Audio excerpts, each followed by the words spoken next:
Olá, pessoal. Na nossa segunda aula de Direito Processual do Trabalho 2, vamos entrar nos recursos trabalhistas em espécie.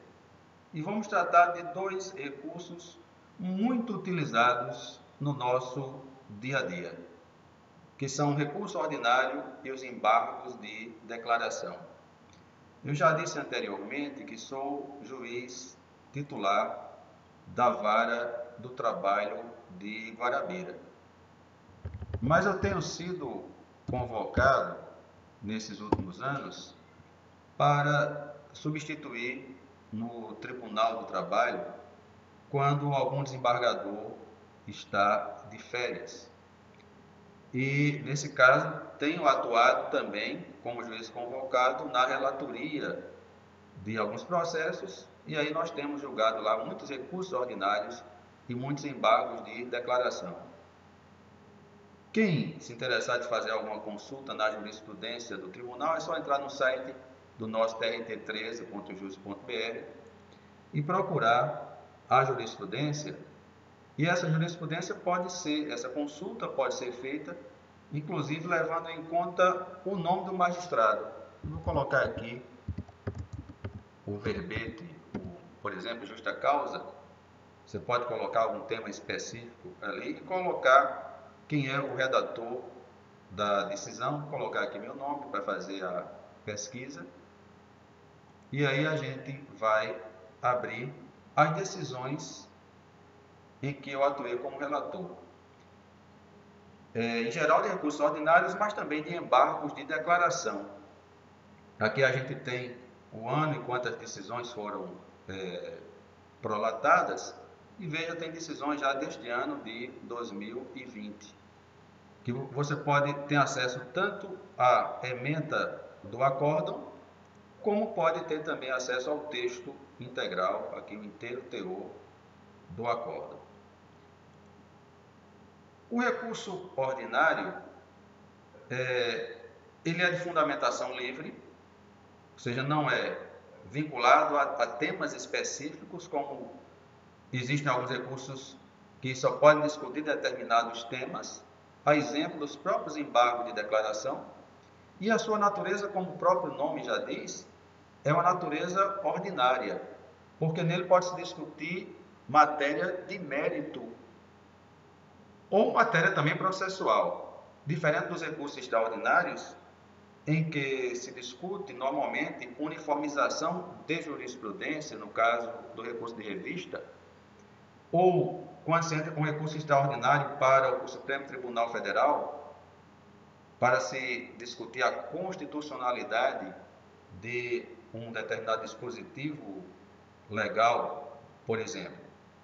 O nosso recurso ordinário, ele diria até aquele que equivale à apelação cível, e não se confunde com os recursos ordinários previstos na Constituição e que são interpostos junto ou ao STJ ou ao STF e previstos nesses artigos que nós citamos aqui, 102 e 105 da Constituição Federal.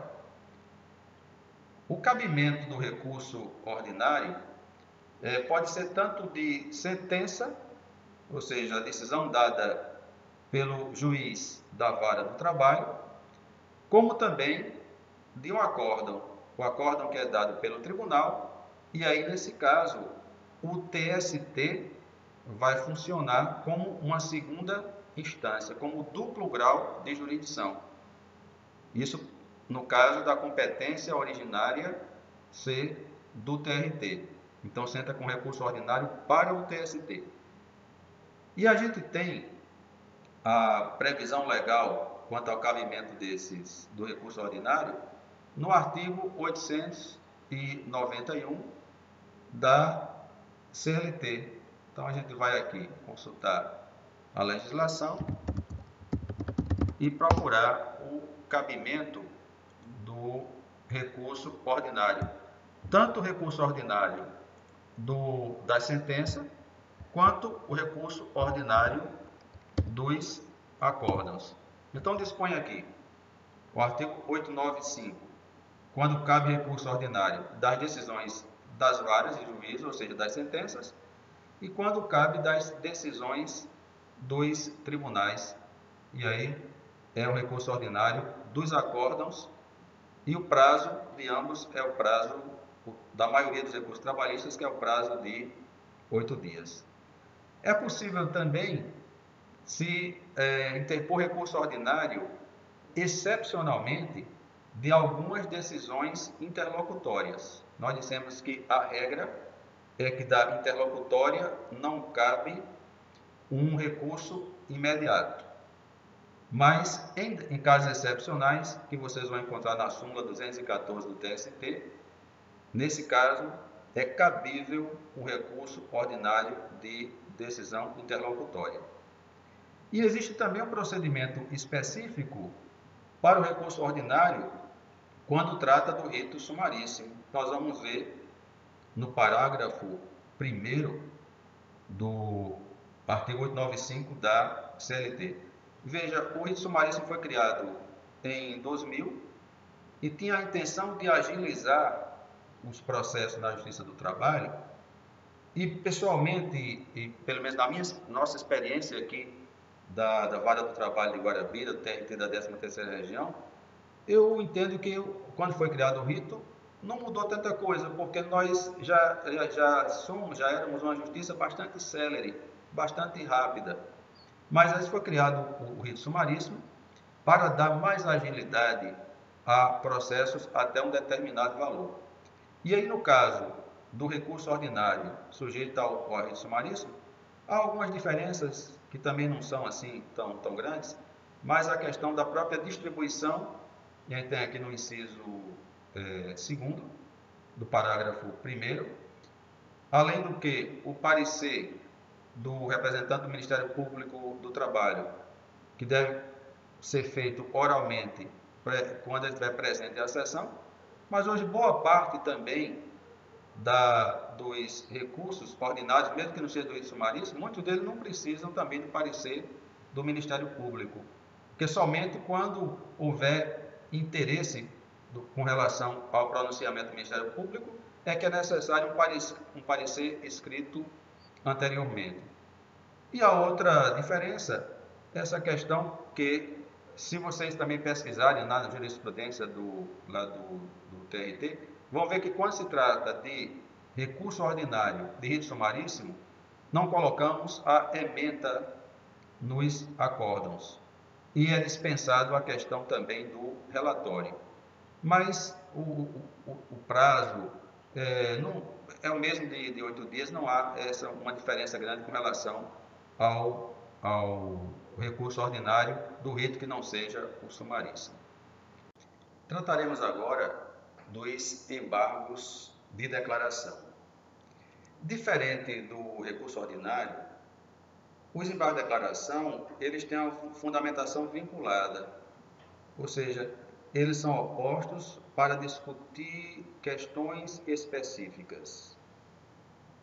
E a competência para o julgamento dos embargos de declaração é do próprio juízo que deu a decisão. Se alguém entra com embargo de declaração de uma sentença dada por um juiz de primeira instância, vai ser o próprio juízo da primeira instância que vai julgar os embargos de declaração. Da mesma forma, se esses embargos forem de um acórdão, de uma turma, por exemplo, vai ser aquele gabinete, aquele relator do acórdão que vai julgar os embargos de declaração. Daí se discutia, até quando foi feito o Código de Processo Civil de 2015, se os embargos eram realmente um recurso, porque quem julga é o próprio julgador da decisão que é impugnada. Houve até quem dissesse que isso era muito mais um pedido de esclarecimento. Entretanto, prevaleceu a tradição que há muito tempo já incluía os embargos de declaração no rol dos nossos recursos, o que também é entendido no caso do processo trabalhista. Daí os embargos têm essa função de esclarecimento, de aperfeiçoamento de uma decisão judicial, no caso de omissão, contradição ou obscuridade. No processo trabalhista, o cabimento dos embargos de declaração estão no artigo 897-A da CLT, que vai dizer que os embargos cabem tanto da sentença quanto dos acórdãos. E vai dizer que pode haver efeito modificativo dessa decisão dos embargos nos casos de omissão e contradição. Isso não significa dizer que só caibam embargos quando houver omissão e contradição, mas que nesses casos pode haver efeito modificativo. E se aplica também a previsão do Código de Processo Civil, do artigo 1022. O próprio TST, por instrução normativa publicada logo após a edição do Código de Processo Civil, reconheceu que se aplica também, de forma complementar, esse artigo do Código de Processo Civil ao processo trabalhista, que vai dizer que cabe embargo de declaração, não apenas no caso de contradição e omissão, mas também no caso de obscuridade. E percebam na redação do caput que diz que cabe embargo de declaração contra qualquer decisão judicial, diferente da CLT, que fala somente de sentença e de acórdão. Então, o entendimento que nós podemos ter é que é possível também embargo de declaração de uma decisão interlocutória ou mesmo de um despacho. Daí a gente tem embargo de declaração para suprir omissão quando há uma falta de apreciação. Por exemplo, o juiz aprecia horas extras, aprecia adicional de insalubridade pedido numa petição inicial e deixa de apreciar, por exemplo, um outro pedido referente a uma verba rescisória. E aí a parte entra com embargo de declaração para suprir essa omissão. Contradição. A gente faz toda uma argumentação dizendo que a parte não comprovou o trabalho extraordinário.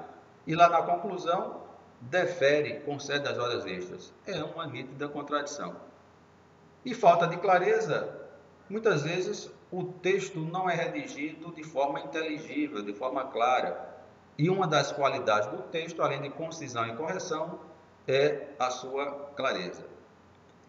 Nós também temos duas súmulas que tratam da questão da preclusão e da causa madura. A súmula 184 e a súmula 393. Enquanto a primeira fala da questão de recurso de revista e embargos ao TST, e aí vai dizer que a parte que alegar que existe uma omissão, por exemplo, no recurso de revista, tem que apontar onde é que houve essa omissão, porque se trata de um recurso extraordinário, um recurso onde vai se discutir, por exemplo, uniformização de jurisprudência. Então, nesse caso, se não for apontada essa omissão, ocorre o que nós chamamos de preclusão. Diferente do que ocorre, por exemplo, no recurso ordinário. Pode acontecer de o juiz dar uma sentença e a sentença for omissa num determinado aspecto, num determinado ponto, a parte não entrar com embargo de declaração e posteriormente entrar com recurso ordinário, impugnando um determinado capítulo da sentença. Como o efeito devolutivo para o TRT, esse efeito devolutivo também pode ser em profundidade, também no caso quando a causa estiver madura para o seu julgamento. Então, nesses casos, o tribunal ele vai poder julgar, não vai falar que houve preclusão porque não houve os embargos de declaração, porque ele vai poder apreciar de forma ampla aquela questão do capítulo específico que foi impugnado, apesar de não haver os embargos de declaração. Isso vocês vão ver nessas duas súmulas do TST. E depois nós falamos na questão do pré-questionamento. E aí a gente vai dizer, nos recursos especiais, nesses recursos, por exemplo, como o recurso de revista, em que o que se discute é mesmo a jurisprudência, é necessário que a matéria tenha uma transcendência, que a matéria vai além do interesse apenas daqueles litigantes. É uma matéria, por exemplo, que pode interessar a toda uma coletividade. Então, nesse caso, é preciso que haja anteriormente um pré-questionamento, uma discussão prévia de determinados temas. E aí vocês vão encontrar nesses artigos que nós citamos, tanto o artigo do CPC e também na súmula do TST, a previsão de que, se a parte entra com os embargos de declaração, apontando que houve uma omissão, houve uma contradição, e para pré-questionar, para discutir previamente uma determinada tese que pode ser levada, por exemplo, ao TST num recurso de revista. Ainda que o Tribunal Regional do Trabalho, o TRT, entenda que eram incabíveis aqueles embargos de declaração e indefira e negue provimento aos embargos de declaração, se a parte entra com recurso de revista para o TST, e aí o TST entende mesmo que houve aquela omissão, já vai considerar que houve sim o pré-questionamento da matéria, mesmo que o tribunal não tenha ele não tenha se manifestado explicitamente sobre aquela tese, porque a parte já fez esse pré-questionamento nos seus embargos. É isso que vocês vão encontrar tanto no artigo 1025 quanto na súmula 297 do TST. E, continuando ainda com relação aos embargos de declaração, nós temos, já falamos sobre isso, que em determinadas situações, e especialmente quando a gente fala de omissão e de contradição, os embargos podem ter esse caráter infringente, de infringir, de violar, mas no sentido de modificar o julgado. Então, nesse caso específico, é necessário, é obrigatório, que se uma parte entrar com os embargos, alegando omissão ou alegando contradição, e o julgador entender que pode haver efeito modificativo, que pode haver esse caráter infringente, ele precisa notificar a outra parte para falar sobre os embargos opostos, sob pena de nulidade daquela decisão. E é isso que nós vamos encontrar nestes artigos aqui que são citados e na orientação jurisprudencial da seção de dissídios individuais do TST. Também é possível se fazer embargos de declaração no caso de decisão interlocutória. Isso nós já falamos anteriormente, quando dissemos que o artigo 1022 do CPC fala não apenas de sentença e de acórdão, mas diz que cabe embargo de declaração de qualquer decisão judicial. Então a gente entende que é possível também se fazer embargo de declaração de decisão interlocutória. Por fim, a questão de embargo de declaração protelatórios. Se o julgador entender que a parte entrou com os embargos apenas com o intuito de retardar o processo, ou como a gente costuma dizer popularmente, de empurrar o processo com a barriga, então nesse caso o juiz deve aplicar a cominação deve aplicar a multa para se evitar esse tipo de procedimento. Afinal de contas, até mesmo se a gente entender o processo como um jogo, deve ser um jogo limpo, não deve ser utilizado como instrumento apenas para retardar as decisões, e sim como instrumento para se resolver de forma célere, de forma efetiva, os conflitos judiciais. E com isso nós encerramos essas informações básicas a respeito do recurso ordinário e dos embargos de declaração.